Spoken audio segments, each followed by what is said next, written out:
Oi pessoal, eu sou o professor Alexandre Câmara da Endocrinologia da Senaflix e a aula de hoje será sobre diabetes, mas não a diabetes mellitus, e sim a diabetes insípidos, que apesar do nome uma não tem nada a ver com a outra. A única coisa que tem em comum é a poliúria, que ambas podem ter como manifestação clínica. E para vocês entenderem melhor o que é a diabetes insípidos, vou começar a aula falando do conceito, depois passar para a fisiologia da hipófise posterior, para daí vocês entenderem como funciona a fisiopatologia. Comentar as etiologias que podem levar a diabetes insípidos, o seu quadro clínico e como fazer o diagnóstico e o tratamento. Começando aqui no conceito, o que é diabetes insípidos? É uma poliúria secundária à deficiência do ADH ou a sua ação renal. Ou seja, ou o hormônio antidiurético não está sendo, a quantidade dele não está adequada, ou a quantidade dele pode até estar adequada, mas ele não está agindo bem no rim. Então, a gente vai entender na fisiologia melhor como funciona isso. Agora, só complementando o conceito, o que é poliúria? Poliúria no adulto é mais de 2,5 litros por dia. Isso é em média, não adianta aquele dia que o cara tomou 5 litros de chopp, querer que urine só 2,5 litros. Aqui é numa média, numa quantidade de água média que ingira. E nas crianças, acima de 50 ml por quilo de peso, é que vai ser chamado de poliúria. A criança tem uma quantidade de peso muito menor, tem que individualizar, tem que fazer o cálculo para a gente saber se realmente tem poliúria ou não. Agora vamos entender como funciona essa regulação. A hipófise posterior, na verdade, não produz nada. Ela pega o que já vem pronto do hipotálamo e secreta quando precisa. Ela vai secretar dois hormônios, a ocitocina, que está mais relacionada ao parto, contratura uterina, ejeção de leite na amamentação, e vai secretar o ADH, o hormônio antidiurético, que vai reabsorver água lá no túbulo coletor do rim. Vou explicar melhor para vocês como é que é essa regulação específica do ADH. Então, lá no hipotálamo tem alguns centros que regulam a osmolaridade e a sede do indivíduo. Então tem o núcleo osmorreceptor, tem o núcleo do centro da sede, que eles estão interagindo ali para detectar alterações na osmolaridade do sangue. Então quando o sangue fica mais concentrado, quando você está mais desidratado, sinaliza ali para o núcleo. Eita, está ficando desidratado. Aí o centro da sede é ativado e faz com que você sinta sede e vá tomar água. Mas enquanto isso ele diz, olha, enquanto ele não vai beber água, vamos fazer o seguinte, vamos liberar ADH. Então ele joga ADH que ele vai produzir aqui no hipotálamo para a neurohipófise e vai secretar. E o ADH, por sua vez, vai lá no túbulo coletor, especificamente aqui na aquaporina, e vai reabsorver a água. Então, enquanto você não bebe água, ele vai tirar a água aqui da sua urina, vai concentrar a urina. Isso acontece de maneira fisiológica, de maneira adequada, com o objetivo de manter a osmolaridade sérica entre 280 e 295. Isso aqui é importante vocês levarem para saber que o número é esse, que para o diagnóstico isso vai ser super importante. Apesar de essa fisiologia acontecer em grande parte da população, em cada 25 mil indivíduos, essa fisiologia é quebrada. Essa fisiologia é quebrada por um dos 4 grandes grupos que eu vou citar aqui, 4 grandes grupos de fisiopatologia.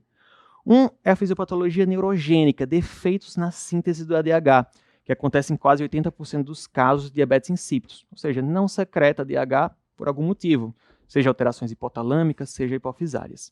Uma outra, o ADH pode até ser secretado, mas não vai ter sensibilidade renal para ele. Então vai ter ADH suficiente ali, mas ele não age adequadamente no rim. Uma outra é aumento da degradação. Na gravidez, a placenta pode produzir vasopressinases placentárias. Então, algumas grávidas podem fazer um diabetes insípidos relacionado à gravidez. Depois da gravidez, depois que tira a placenta, cura. Mas durante a gravidez pode se manifestar com diabetes insípidos, porque o ADH ele é secretado, mas ele não consegue chegar no rim. Ele é degradado antes. E aqui o último grupo é a dipsogênica. O aumento da ingesta de água pode inibir o ADH, que também é chamado de AVP. Então, vocês vão encontrar essas duas nomenclaturas nos livros. A dipsogênica, vou parar e explicar um pouquinho melhor para vocês. É um pouco confusa. Existem alguns pacientes que sentem sede não relacionados a estímulo do centro da sede. Algumas doenças psiquiátricas podem ter relação com isso. Algumas vezes não obrigatoriamente psiquiátricas. Mas o indivíduo vai lá e bebe água porque quer, porque tem algum outro estímulo que não do centro da sede está fazendo ele beber água. Como ele já está bebendo água, o centro da sede diz, aqui eu vou ficar parado, não vou precisar se estimular nada. Logo, o AVP, o ADH, não vai ser produzido. Como ele não é produzido, não é reabsorve, o indivíduo tem poliúria. Um outro exemplo aqui é quando o cara bebe muito chopp, muita cerveja, que bebe aqueles 4, 5 litros de cerveja. Além do álcool inibir o ADH, o próprio volume de líquido também inibe. Então, vai inibir esse ADH e o paciente vai acabar urinando mais do que o que bebeu. No outro dia, daquela ressaca, aquela sede intensa, justamente por causa da polidipsia dipsogênica que acontece. No caso de beber cerveja, não é bem psiquiátrico, vai ser por outras causas sociais aí, mas aqui uma manifestação clínica, um exemplo para vocês nunca mais esquecerem. O que é que pode de etiologia levar essas fisiopatologias aqui? A maioria, principalmente central, vai ser tumoral, tumores, que o craniofaringioma é um dos principais, 25% está associado ao craniofaringioma, principalmente na infância, e 38% a outros tipos de tumores ou doenças infiltrativas. Pode ser também idiopático, em muitos casos a gente sabe, faz o diagnóstico, mas não sabe o que é, e algumas outras causas mais raras, em 10%. Só citando aqui em relação às infiltrativas, principalmente histiocytose X, sarcoidose e amiloidose. Tumoral, o tumoral ganha fácil o craniofaringioma, mas eu posso ter o meningioma, o germinoma, tumores hipofisários, metástases também. Hipofisárias que são tumores hipofisários e metástases acabam destruindo a hipófise posterior e aí não consegue secretar mais o ADH. Infecciosa, meningites e encefalites podem também afetar a hipófise posterior e acabar não secretando mais ADH. Causas inflamatórias, hipofisites linfocíticas inflamam a hipófise e podem inflamar a hipófise posterior, dificultando essa secreção. Coisas traumáticas ou vasculares, pós-operatórios de neurocirurgia, lesões automobilísticas por desaceleração, hemorragia, infarto cerebral, encefalopatia também podem levar essas alterações que não conseguem mais secretar ADH corretamente. E as causas congênitas? As causas congênitas chamam a atenção para a síndrome de Wolfram. É mais curiosidade do que prevalência mesmo, mas é uma síndrome conhecida também como Didi-Moad, que dá diabetes insípidos, DI de diabetes insípidos, DM de diabetes mellitus. Além disso, tem atrofia óptica, optical atrophy, e tem surdez, deafness. Então é curioso porque tem a diabetes insípidos e tem a diabetes mellitus na mesma síndrome. Então, nesse caso, pode ter relação, mas 99,9% dos casos, como eu falei no início da aula, não tem nada a ver uma coisa com a outra.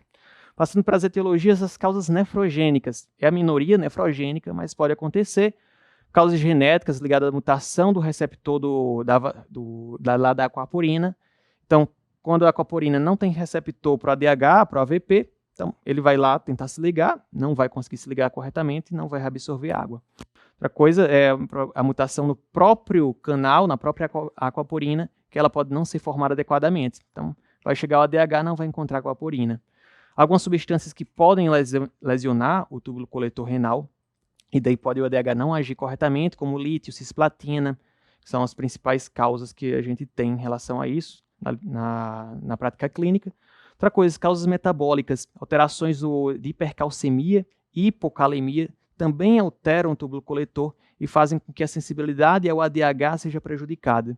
A anemia falciforme também pode ter lesões vasculares ali na irrigação, na vascularização do túbulo coletor, que prejudica ali e o ADH não age corretamente. Então vai ter ADH, mas ele não vai agir. O que é que isso vai fazer? Qual a clínica que isso vai ter?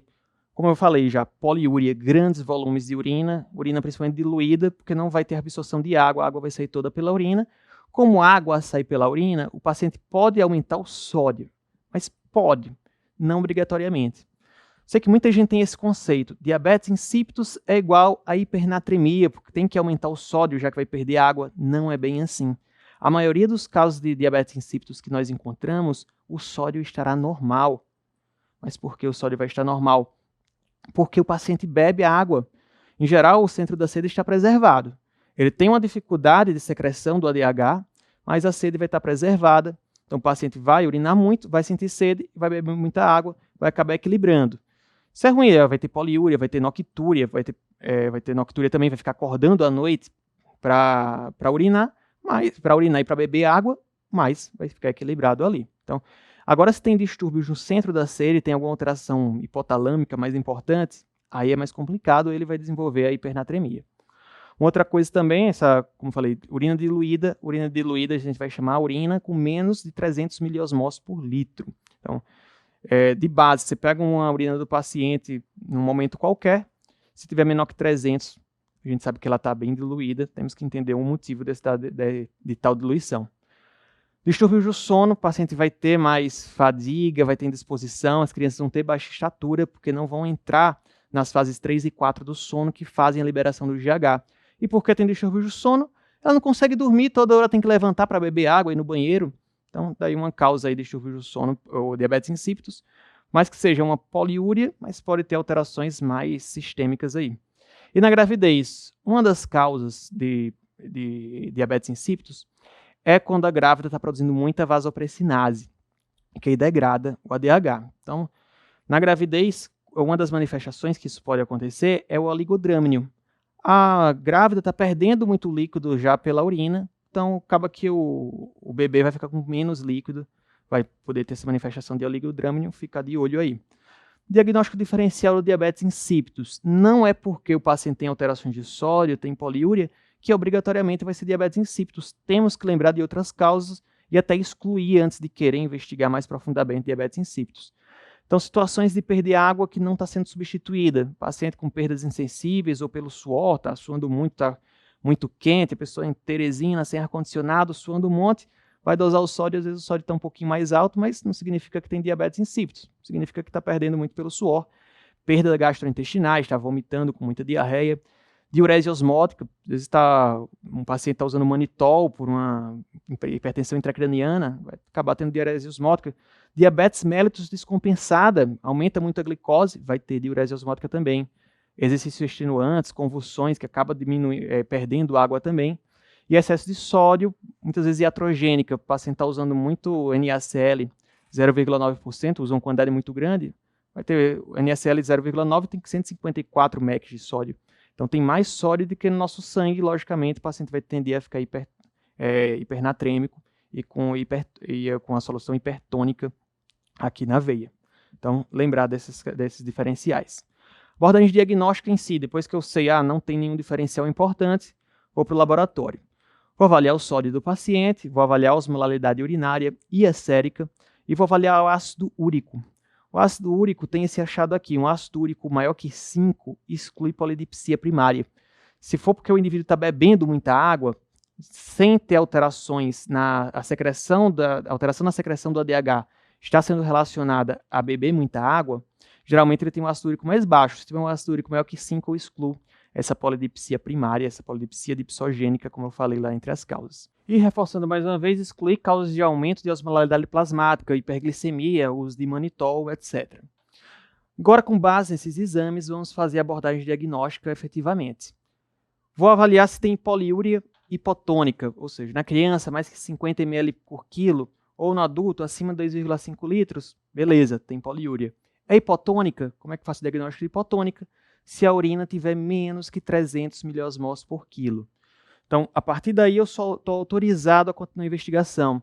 Se a urina não tiver hipotônica, eu nem me estresso, nem continuo. Mas, estando, eu vou avaliar o sódio e a osmolaridade plasmática. Se estão elevados, eu já consigo afastar a polidipsia primária, aquela quando o paciente está bebendo muita água, porque nesses casos ele está urinando muito. Porque está bebendo muita água, também está inibindo o ADH, mas acaba que o sódio e a osmolaridade não vão estar elevados, vão estar normais, porque ele está bebendo água, então está meio que equilibrando ali.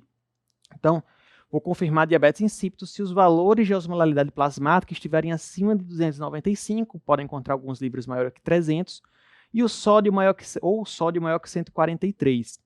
E a urina, só reforçando aqui, a osmolaridade urinária menor do que 300. Racional é fisiológico. Se a urina está diluída, se o paciente está com sangue muito concentrado e a urina está diluída, tem alguma coisa errada, está perdendo demais pela urina, ou está perdendo porque não está secretando ADH, ou está perdendo porque o ADH não está funcionando. E como é que eu faço para saber se é culpa do rim ou culpa do hipotálamo ou hipófise? Eu faço teste com DDAVP. DDAVP é o ADH sintético. Eu vou fazer o DDAVP no paciente. Se o DDAVP tiver uma resposta boa, se a urina concentrar, eu sei que é culpa lá da hipófise, eu sei que é um diabetes insípido central. Por quê? Porque eu sei que o ADH está agindo bem, que o problema é que está faltando ADH. quando eu injeto ADH, ele acaba funcionando. Daí eu vou pedir uma ressonância de hipotálamo e hipófise para descobrir se não é um tumor ou qualquer outro problema daqueles que eu falei. Agora, se eu injeto ADH e a urina não concentra, é porque é culpa do rim. Porque se eu injetei ADH, era para concentrar de todo jeito. Ali tá, o paciente está com osmolaridade elevada, está ávido para que um ADH haja ali, para o DDAVP agir. Se não agiu, é culpa lá do rim, a gente vai investigar outras causas ali renais. Infelizmente, a vida não é fácil para quem investiga diabetes insípidos. A maioria dos casos, a osmolaridade plasmática não vai estar elevada, o sódio não vai estar elevado. Por quê? Porque o paciente tem o centro da sede preservado. Ele tem uma urina muito, então vai depletando de volume, e na medida que vai depletando de volume, a sede alerta ele vai lá e bebe água e meio que equilibra a osmolaridade. Então, o que é que eu vou fazer? No caso, se eu tenho sódio e a osmolaridade plasmáticas normais, aí eu vou fazer uma prova de concentração. Como é que funciona isso? Vou deixar o paciente sem beber água. Vou colocar ele fazer um teste de restrição hídrica, que é na fase de desidratação. Vai ser uma dieta seca, sem líquido nenhum, por pelo menos 8 horas. A gente vai ficar pesando o paciente a cada 2 horas para avaliar se não vai ter uma desidratação perigosa para ele, porque no caso, se for um diabetes insípidos de verdade, ele vai ficar ali perdendo urina, como vai ter sede, mas como a gente vai impedir que ele beba água, vai ter uma fase de desidratação, ele pode de repente perder muito peso, daí temos que tomar cuidado. Vamos ficar medindo a osmolaridade urinária do paciente, o volume urinário de horário, ficar medindo a osmolaridade plasmática e o sódio do paciente também. E vamos interromper, o teste vai durar 8 horas, ou se ele perder mais de 3% do peso, aí a gente já vai parar, que está ficando perigoso ali. Se está estável a osmolaridade urinária, ou seja, se ele não está tendo variação significativa, está menos de 30 miliosmols por quilo, ou menos que 10% em 2 amostras consecutivas, eu sei que ele já atingiu o máximo ali, ele não vai conseguir concentrar mais que aquilo. Então daí eu já paro o teste, não precisa ficar mais fazendo o paciente ficar com sede. Ou osmolaridade plasmática já atingiu mais que 360. Eu falei que o nível era 295 o máximo. Para vocês terem uma ideia, o estado hiperosmolar hiperglicêmico do diabetes critério diagnóstico acima de 320. Aqui o 360 já vai estar perigoso para o paciente. Então, já vou parar o teste. Ou uma hipernatremia importante, o sódio acima de 146, também vou parar o teste. Ou se o paciente diz, não, estou com uma sede que eu não aguento mais ficar aqui, sede intolerável também é critério, e daí eu vou coletar ADH ao final. Aí vocês me perguntam, por que você não coletou o ADH antes? Não era mais fácil? Coletava o ADH antes. Se o ADH viesse detectável, eu já sabia que tinha ali uma diabetes insípidos. Não é tão fácil assim. O ADH é um hormônio pulsátil. Eu falei para vocês que na polidipsia primária, quando o paciente estava ingerindo muito líquido por algum outro problema dele, que não seja da produção do ADH, ia ter uma inibição do ADH, então não dá para diferenciar diabetes insípidos de uma forma dipsogênica ou de uma polidipsia primária. Então, a ADH vai servir aqui como uma ferramenta a mais para eu fazer a diferenciação entre a diabetes insípidos nefrogênica e a diabetes insípidos central. Que daí, nesse caso, o paciente está com uma restrição bem importante. Se no momento de uma restrição importante, que está bem desidratado, o ADH estiver baixo, aí eu sei, não, realmente aqui vai ser central. Já se o ADH estiver mais alto, realmente deve ser nefrogênica. Mas a maioria dos serviços nem ADH tem para coletar. Então, aqui é um serviço que tem ADH, mas infelizmente a maioria dos locais não tem ADH. A gente vai acabar fazendo a fase da desmopressina, vai fazer o DDAVP, assim como a gente faria naqueles pacientes que já têm osmolaridade plasmática elevadas, a gente faz aqui também. Então, interromper o teste, vou fazer desmopressina. Então, vou injetar 1 micrograma de DDAVP intramuscular ou intravenoso, ou vou fazer 10 microgramas do intranasal. Também uma das formas, eu vou mostrar todas as formas de administração de DDAVP para vocês. Vou interpretar um indivíduo saudável, o que é que se a gente fizesse o teste de concentração, o que é que iria apresentar? A nossa concentração, a osmolaridade plasmática, a concentração do nosso plasma, não iria passar de 296, iria ficar de 295 para baixo. Por quê? Porque nossa urina ia concentrar mais que 600 miliosmols por quilo. Falei para vocês que o hipotônico é menor que 300. Então, aqui, 600 é o que esperaria numa fase de concentração. Então, diante de um estímulo que concentre muito, é para dobrar, não só 300, mas ir para 600. Então, isso é um indivíduo normal. Agora, vamos avaliar o que a gente pode encontrar, quais são as formas patológicas. Na polidipsia primária, como o indivíduo reage? Ele reage aumentando a osmolaridade plasmática. Só que, assim, o fato dele ter muita sede e dele tomar água, vai ter uma inibição parcial lá do ADH. Mas chega uma hora que a sede, que o aumento da osmolaridade, vence esse bloqueio que o fato de ele tomar muita água faz. Então, quando chega de 296 a 300 mAh por quilo, aí o estímulo do ADH chega ao pico máximo, e daí ele consegue concentrar a urina. Então, esse paciente, na fase de concentração, lá, nos testes de privação hídrica, ele consegue concentrar. Mas ele consegue concentrar às custas do estímulo máximo do ADH, do AVP endógeno. E essas custas, como ele faz o estímulo máximo, quando você injeta DDAVP nele, ele não consegue concentrar mais. Então, vou ter uma urina concentrada, mas que não vai responder mais ao DDAVP. Vai ser uma das maneiras que eu vou conseguir fazer o diagnóstico diferencial com um indivíduo normal. O indivíduo normal também teria urina concentrada, também talvez não respondesse bem ao DDAVP, a maioria não vai responder, já que a urina vai chegar a mais de 600 mAh, mas o indivíduo normal não vai chegar acima de 295 na plasmática, vai ter no máximo 295. O do polidipsia primária vai passar essa barreira.